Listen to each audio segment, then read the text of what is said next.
आदाब अर्ज़ है नाज़रीन, मैं आसिफ अली और आप देख रहे हैं रूबी उर्दू न्यूज़। सबसे पहले नजर डालेंगे अहम खबरों पर। 2 करोड़ के खर्चे से सरकारी स्कूल्स में इंफ्रास्ट्रक्चर फराहम किया जाएगा। कांग्रेस रुकने पार्लिमान मल्लू रवि की मीडिया कॉन्फ्रेंस। रियासत भर में 12 जून से नए तालीमी साल का आगाज। वज़ीर आला रेवंत रेड्डी ने बेहतर इंतजामात की दी हिदायत। हल्के मलकपेट के मुख्तलिफ डिवीजन्स में जारी तरक्याती कामों का जायजा लेने की गर्ज से मजलिस रुकन असम्बली ने GHMC ओहदेदारों के साथ मुनक्किद किया जायजा इजलास।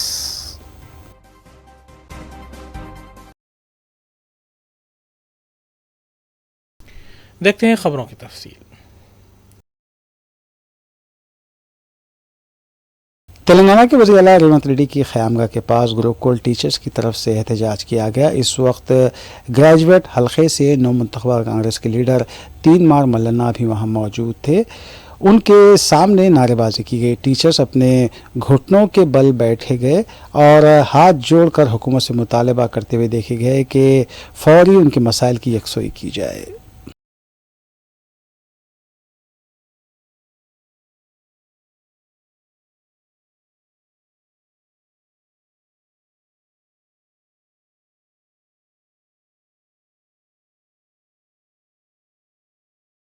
दूसरी जानिब नर्सिंग स्टाफ की तरफ से भी वज़ीर आला रेवंत रेड्डी की ख़यामगाह के पास एहतजाज किया गया। एहतजाजी नर्सेस ने कहा है कि उनकी तनख्वाहें अदा नहीं की जा रही हैं। एहतजाजी नर्सों ने कहा है कि फौरी उनके मसाइल की यकसोई की जाए।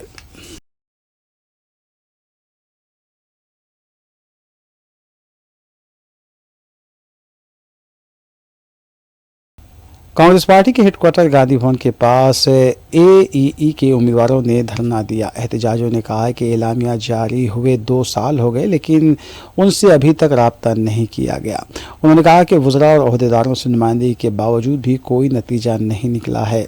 उन्होंने ये भी कहा कि कमीशन की तरफ से अभी तक तकर्रुरनामे हवाले नहीं किए गए हैं।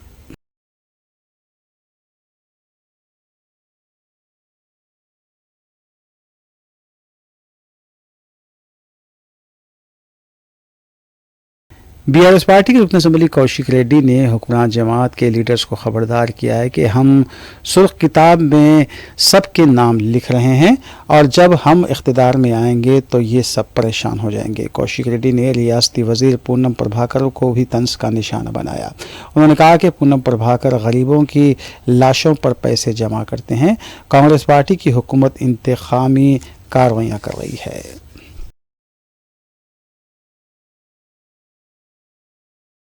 అయితే చేస్తలేమో మేము కూడా రెడ్ బుక్ మెయింటైన్ చేస్తున్నాం. రెడ్ బుక్లో అన్ని పేర్లు రాసుకుంటున్నాం మేము కూడా, no problem. It's matter of time వచ్చినప్పుడు మళ్ళీ మీకు కూడా తీవ్రమైన పరిణామాలు ఎదుర్కోవాల్సిన పరిస్థితి వస్తుంది. కాబట్టి మీరు దయచేసి మీ మీద మాకు గౌరవం ఉంది, మిమ్మల్ని మేము బెదిరిస్తలేము, కానీ మీకు జస్ట్ గుర్తు చేస్తున్నాం మీ బాధ్యతని. కాబట్టి బాధ్యత తప్పకుండా మీకు అధికారులు బాధ్యత తప్పకుండా దయచేసి ప్రోటోకాల్ తప్పకుండా ఎమ్మెల్యేలు BRS పార్టీ వాళ్ళు కావచ్చు, కాంగ్రెస్ పార్టీ వాళ్ళు కావచ్చు, బీజేపీ పార్టీ వాళ్ళు కావచ్చు, అందరు కూడా ప్రజలు ఓట్లు వేస్తేనే గెలిచిన వాళ్ళు. దయచేసి అందరికీ as per protocol, as per watt ever ఉంటే దాని ప్రకారం మీరు చేయండి. తప్పితే మీరు सदर मजलिस बैरिस्टर असदुद्दीन ओवैसी की सरपरस्ती में हल्का मलकपेट के अवामी मसाइल की बरवक्त यकसोई को यकीनी बनाने के लिए रुकन असम्बली अहमद बलाला सरगर्म है। मंगल को रुकन असम्बली ने हल्के के तरक्याती कामों के सिलसिले में दारुसलाम में बल्दी ओहदेदारों के साथ इजलास तलब किया। ज़ेर इल्तिवा कामों और मंजूरा कामों के सिलसिले में भी ओहदेदारों को हिदायत दी गई। रुकन असम्बली ने ओहदेदारों को कामों में तेज़ी लाने और इसे जल्द मुकम्मल करने पर जोर दिया।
वादा करेगा ये इतने का शाम करो मुझे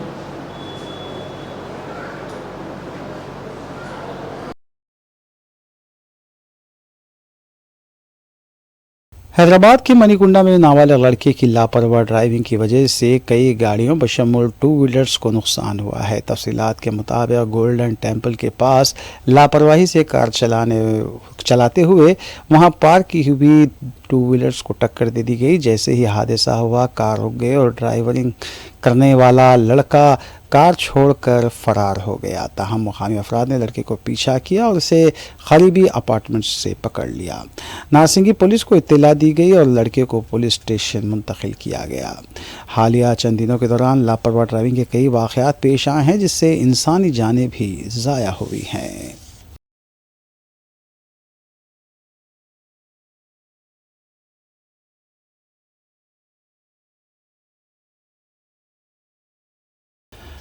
तेलंगाना के हनमकुंडे में पुलिस को उस वक्त हैरत हुई जब उसे ये इत्तला मिली थी कि झील में लाश है, लेकिन जब पुलिस मुकाम वाक़े पर पहुंची और हाथ पकड़कर इस शख्स को बाहर निकाला गया, अचानक वो खड़ा हो गया। पुलिस भी ये समझ रही थी कि शायद ये लाश होगी, लेकिन जब पानी से निकाला शख्स खड़ा हो गया तो पुलिस का कहना था कि वो यहाँ पर क्या कह रहा है। इस पर उस शख्स ने कहा कि गर्मी की वजह से वो पानी में लेट गया था। ये शख्स हालत नशे में बताया गया है। बाद में पुलिस की तरफ से उस शख्स की काउंसलिंग भी की गई।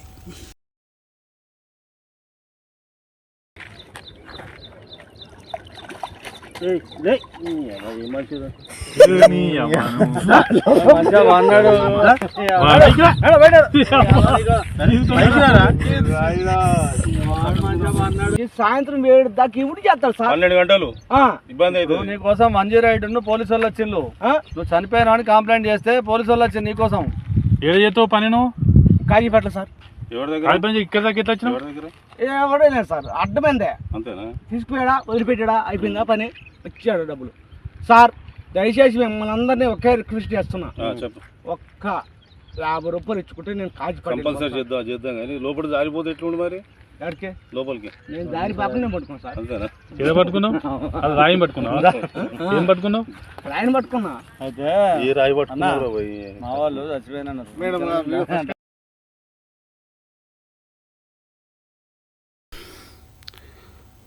कांग्रेस रुकन पार्लियामेंट मल्लू रवि ने मीडिया से बात करते हुए वज़ीर आला रेवंत रेड्डी की जानिब से रेजिडेंशियल स्कूल कायम करने के ऐलान का खैर मकदम करते हुए बताया कि कांग्रेस हुकूमत रियासत भर में 2 करोड़ खर्च करते हुए सरकारी स्कूल में इंफ्रास्ट्रक्चर फराहम करेगी। उन्होंने बताया कि तलबा को सरकारी स्कूल में मुनासिब सहूलतें फराहम करते हुए तलबा को सरकारी स्कूल्स में दाखिला लेने की तरगीब दी जाएगी, जबकि साबिक़ा हुकूमत असातिज़ा की कमी का बहाना करते हुए स्कूल्स बंद करने के इक़दाम कर रही थी। रुकन पार्लियामेंट मल्लू रवि ने बताया कि कांग्रेस अरकान पार्लियामेंट में Bayyaram steel factory, Kazipet coach factory के क़याम के लिए पार्लियामेंट में जद्दोजहद करेंगे। इसके अलावा मरकज़ में NDA की हुकूमत पर दबाव डाला जाएगा कि वो रियासत की तक़सीम के मौके पर तेलंगाना से किए गए वादों को पूरा करें।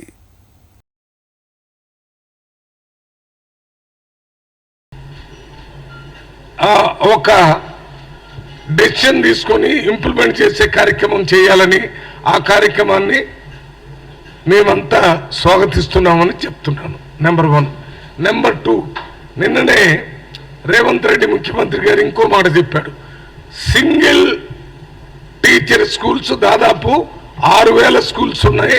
ఈ స్కూల్స్ని ఇంత ముందు ఉన్నటువంటి ప్రభుత్వం పిల్లలు రావటం లేదనే పేరుతోని మూసేసేటటువంటి కార్యక్రమం ఆ దిశలోనే అంతా నడిచింది. ఇవాళ ఏ సింగిల్ టీచర్ స్కూల్స్ పెట్టిన ముఖ్య ఉద్దేశం ఏంటంటే మారుమూల ప్రాంతంలో ఉన్న గ్రామాల్లో కానీ తండల్లో కానీ సింగిల్ టీచర్ స్కూల్స్ని అంతకుముందున్న కాంగ్రెస్ ప్రభుత్వం పెట్టడం జరిగింది. దాని ఇంటెన్షన్, దాని ఉద్దేశం ఏంటంటే ఆ మారుమూల ప్రాంతంలో ఉన్న వారి పిల్లలు బడికి పంపటం లేదు కాబట్టి వారికి దగ్గరలోనే స్కూల్ పెడితే ఆ స్కూలు 5వ తరగతి కంటే తక్కువే.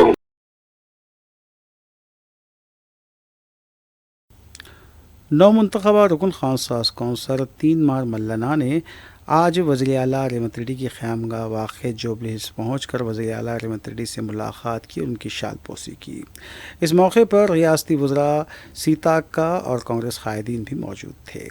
कांग्रेस रुकन खास कौंसल 3 मार मल्लना ने वज़ीर आला रेवंत रेड्डी से उनकी हल्के नलगुंडे वरंगल खम्मम ग्रेजुएट एमएलसी इंतखाब में उनकी कामयाबी पर ताउन करने पर इजहार तशक्कुर किया और बताया कि ये उन्हें जिस उम्मीद के साथ पार्टी का उम्मीदवार उन्होंने बनाया है उस पर वो पूरा करेंगे।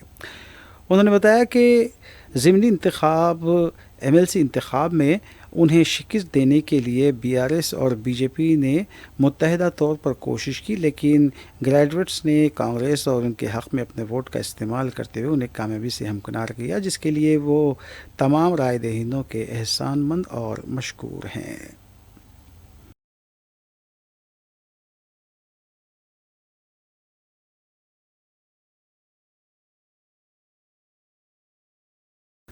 तेलंगाना भर में कल 12 जून से नए तालीमी साल का आगाज़ होगा।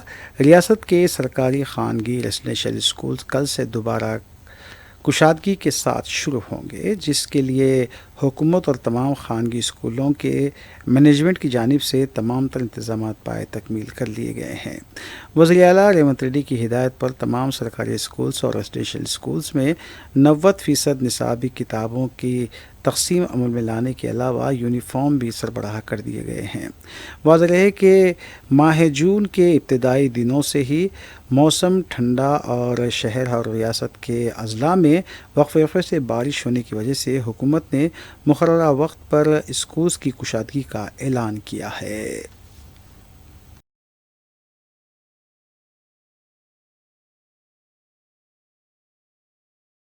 कुल हिंद मजलिस इत्तेहाद मुस्लिमीन के अरकान असम्बली मुतल्लिक़ा हल्क़ों में अवामी खिदमात में मसरूफ़ हैं। इस सिलसिले के तहत रुकन असम्बली हल्क़े मलकपेट अहमद बलाला ने सैदाबाद डिवीज़न में आला समात किट एक कम समात वाली लड़की को हवाले किया। सैदाबाद डिवीज़न के सदर इब्तदाई अब्दुल ख़दीर ने इस सिलसिले में सदर मजलिस से नुमाइंदगी की थी, जिसके बाद उनकी बेटी को ये दिया गया है। इस मौके पर मजलिसी कारकुन भी मौजूद थे।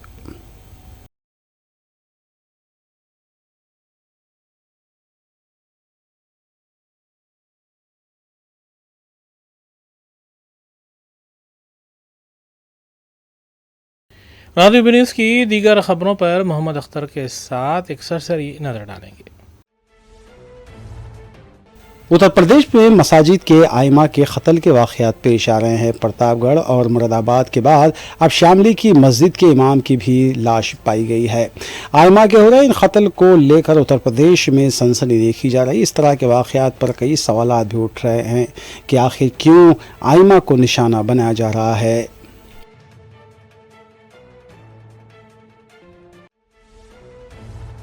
उत्तर प्रदेश के मुरादाबाद में बड़ी मस्जिद के इमाम मौलाना अकरम को गोली मार दी गई। मुकामी पुलिस ने बताया कि सुबह 4 बजे नामालूम अफराद मौलाना अकरम के घर पहुंचे और उन्हें बाहर बुलाया। जैसे ही वो बाहर निकले उन पर फायरिंग की गई। पुलिस के मुताबिक मौलाना के सीने पर गोली मारी गई थी और मुकाम वाक़े पर ही उनकी मौत हो गई। अभी तक हमलावरों और कत्ल की वजह का पता नहीं चल पाया। पुलिस के आला हकाम भी मुकाम वाक़े पर पहुँच गए हैं। ये आज सुबह पुलिस को सूचना मिली कि यहाँ बैसिया गांव में एक मौलाना अकरम नाम के एक व्यक्ति, तो घर के ही बगल में एक खंडहरनुमा एक जो मकान बना है, वहाँ पर वो उनको किसी ने गोली मारी है। पुलिस ने मौके पाकर देखा, उनकी वहाँ मृत्यु हो चुकी थी।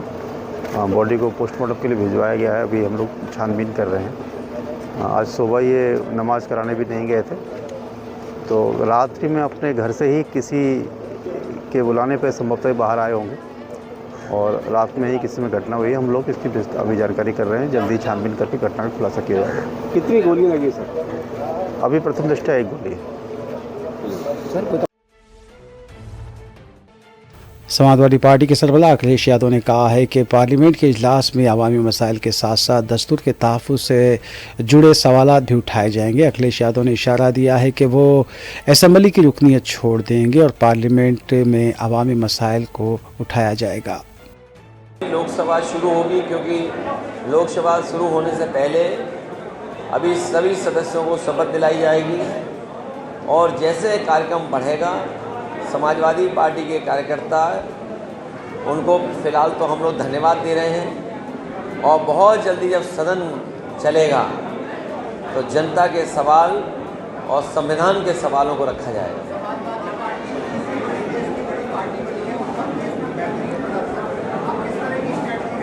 मैं अपने कार्यकर्ता नेताओं को बधाई देता हूं कि बहुत दिनों बाद ये ऐतिहासिक जीत और ऐसी जीत कि जिसने देश में समाजवादी पार्टी को तीसरे नंबर पर पहुंचा दिया है। जहां तीसरे नंबर पर समाजवादी पार्टी पहुंची है वहीं जिम्मेदारी भी समाजवादियों की बड़ी है। जो सिद्धांत डॉक्टर राम मनोहर लोहिया जी ने दिया, जिन सिद्धांतों को लेकर के बाबा साहब भीमराव अम्बेडकर जी ने लगातार जीवन भर काम किया, नेताजी ने जो संघर्ष किया, उस रास्ते पे हम सब लोग चलेंगे और कोशिश रहेगी कि समाजवादी पार्टी उत्तर प्रदेश में इसी तरीके से और मजबूत बनी रहे।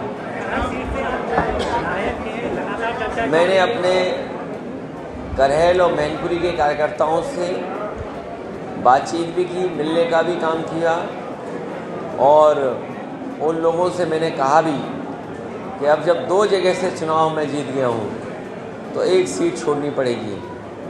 तो बहुत जल्दी मैं विधानसभा में अपना जो हमें सीट छोड़नी है उसकी जानकारी दी। उत्तर प्रदेश कांग्रेस के सदर अजय राय ने कहा है कि राहुल गांधी, सोनिया गांधी और प्रियंका गांधी उत्तर प्रदेश का दौरा करते हुए राय दहिंदों से इज़हार तशक्कुर करेंगे। मीडिया से बात करते हुए उन्होंने बताया कि राहुल गांधी और प्रियंका गांधी आज राय बरेली का दौरा कर रहे हैं और वो अमेठी में भी राय दहिंदों से मुलाकात करेंगे। 11 से 15 हम प्रभारी जी ने आज यहाँ से यात्रा उत्तर प्रदेश में रायबरेली अमेठी से धन्यवाद वो थैंक्स गिविंग और आभार व्यक्त करने आ रहे हैं। निश्चित तौर से ये बहुत ही कार्यकर्ताओं के साथ एक जिन्होंने काम किया, हमारे लोगों ने मेहनत किया, उनको धन्यवाद ज्ञापित करना, उनको आभार उनको व्यक्त करना, इसके तहत आज सोनिया जी, राहुल जी और प्रियंका जी आ रहे हैं। यही 3 बड़े नेता नहीं, ये रहेंगे, प्रभारी रहेंगे, हम रहेंगे, सब पूरे प्रदेश के लोग रहेंगे, हमारी सीएलपी लीडर सब लोग रहेंगे और सब चल के वहाँ मिलेंगे और पूरे प्रदेश में ये 403 विधानसभाओं में ये पूरा थैंक्स गिविंग और आभार यात्रा चलेगी। देखिए, ये सरकार सबको लेकर चलने वाली सरकार है नहीं। ये साफ हो गया कि इनके यहाँ सबको न्याय नहीं मिल सकता। ये न हिंदू के हैं, न मुसलमान के हैं, न सिख के, न ईसाई के। जब अयोध्या हार गए, भगवान राम के दरबार में हार गए, काशी में बुरी तरीके से हार रहे थे। नीट अंडर ग्रेजुएट इम्तिहान के दोबारा इनेकाद के सिलसिले में दाखिल की गई दरख्वास्त की समाअत करते हुए सुप्रीम कोर्ट ने नेशनल टेस्टिंग एजेंसी NTA को नोटिस जारी की है। नीट इम्तिहानात के नताइज को लेकर शुबहात का इजहार किया जा रहा है और बाज़ गोशों से नीट के पेपर के लीक होने का भी इल्ज़ाम लगाया जा रहा है, जबकि NTA की तरफ से इसकी तरदीद की गई है। सुप्रीम कोर्ट ने इस सिलसिले में NTA से जवाब भी तलब किया है।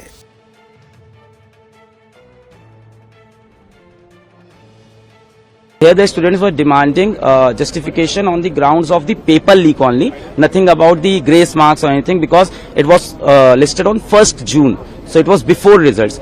RPIL is will be listed tomorrow, sorry. It's regarding the paper leak as well as the exam results, the grace marks, the transparencies of NTA and everything else. So that will come tomorrow. For this particular listing, which has been done pre-results and around paper leak today, the Honorable Supreme Court has said that the sanctity of the exam is compromised. Sanctity of exam is compromised. That means the somewhere they also feel that there has been some kind of issues in the examination, and I asked NTA to answer around this before 8 July, but they haven't given any relief around the counselling. They said that, no, we are not putting counselling on hold. Let's see, we will be listening tomorrow. Let's see. Lucknow में Vande Bharat train में मुसाफिरीन के हुजूम का video viral हुआ है। ताहम बताया गया है कि इसमें से कई मुसाफिरीन बिना टिकट के सफ़र करते हुए देखे गए। सोशल मीडिया पर भी ये वीडियो वायरल हुआ है और रेलवे से इस सिलसिले में तवज्जो देने की अपील की गई है।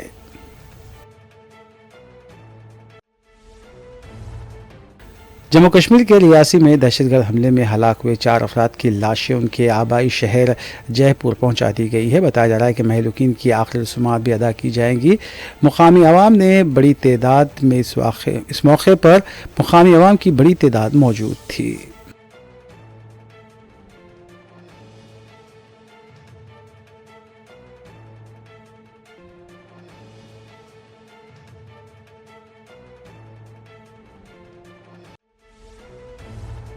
आरएसएस के सरबराह मोहन भागवत ने मणिपुर के हालात पर तशवीश का इजहार किया है। एक प्रोग्राम से खिताब करते हुए भागवत ने हुकूमत पर जोर दिया कि 1 साल से मणिपुर को अमन की तलाश है, अभी तक यहां पर अमन कायम नहीं हुआ है। इसके अलावा मोहन भागवत ने इंतखाबात के दौरान दरोगोई और एक दूसरे के खिलाफ इल्ज़ामात को लेकर भी नाराज़गी जाहिर की है।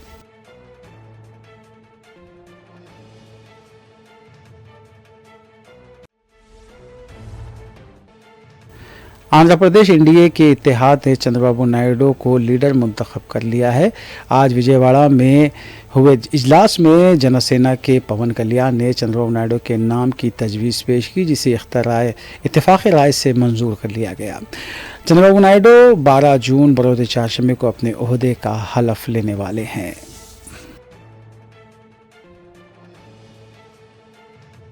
మరొకసారి ఇది ఒక అరుదైన అనుభవం, నా జీవితంలో మరిచిపోలేనటువంటి ఘట్టం. దీనికి మిమ్మల్ని అందరినీ ఎన్డీఏ అభ్యర్థిగా ముఖ్యమంత్రిగా నన్ను ఎంపిక చేసిన ఎన్డీఏ ఎమ్మెల్యేలందరినీ పేరు పేరున మనస్ఫూర్తిగా అభినందిస్తూ మరొకసారి బాధ్యత ఈ రోజు చాలా క్లేమోర్ మైన్స్ పేలిపోతే జీప్ ఎగిరిపోయి కింద పడితే చొక్కా దులుపుకొని ఆయన మళ్లీ వచ్చి రాజకీయం చేసిన వ్యక్తి. ఈ రోజున సైబరాబాద్ ఉంది అంటే అది శ్రీ చంద్రబాబు నాయుడు గారి దార్శనికత. అలాంటి వ్యక్తి, ఆయన అనుభవం ఈ రోజున 2024 ఆంధ్రప్రదేశ్కి ఎన్డీఏ కూటమి తరపు నుంచి ముఖ్యమంత్రి అభ్యర్థిగా శ్రీ నారా చంద్రబాబు నాయుడు గారి పేరుని జనసేన పార్టీ పక్షాన నుంచి మేము బలపరుస్తున్నాం.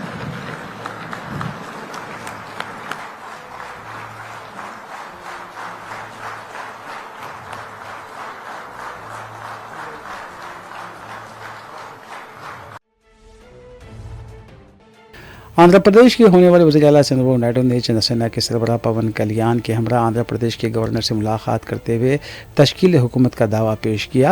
कल चंद्रबाबू नायडू अपने ओहदे का हलफ लेने वाले हैं।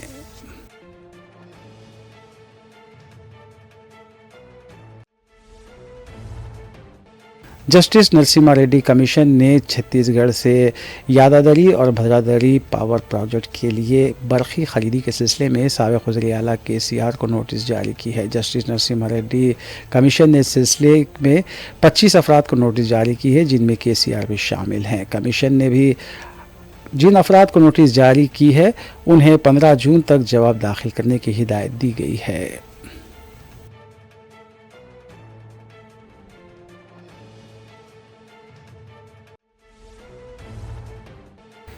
तेलंगाना और छत्तीसगढ़ की सरहद पर वाक़ जंगलाती इलाके में माओइस्टों की तरफ से बिछाए गए बारूद मवाद का पता चलाया गया है। मुकामी एसपी रोहित राजव ने बताया कि माओइस्टों की तरफ से इस तरह के धमकों को अशिया नष्ट करने से मुकामी आदिवासियों की ज़िंदगी को भी ख़तरा है। इससे पहले कई लोग इन धमाकों की अशिया की इज्जत में आ चुके। गिरफ्तारियों से बचने के लिए जंगलाती मकामात पर इस तरह का बारूदी मवाद बिछाया जा रहा है।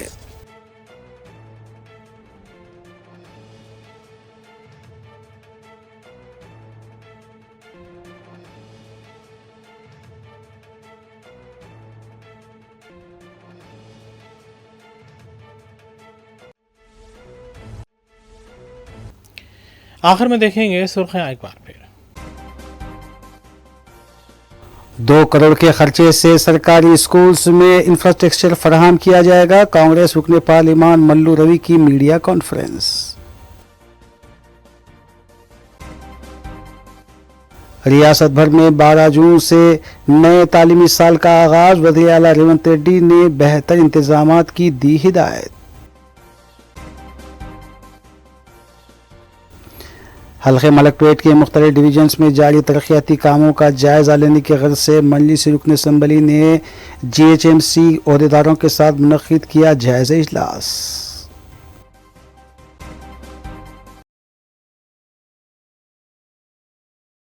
इसी के साथ रूबी न्यूज़ यहीं अख्ताम पजीर होती हैं। रियासती, कौमी और बैनुल-अक़वामी खबरों के लिए देखते रहिए रूबी न्यूज़।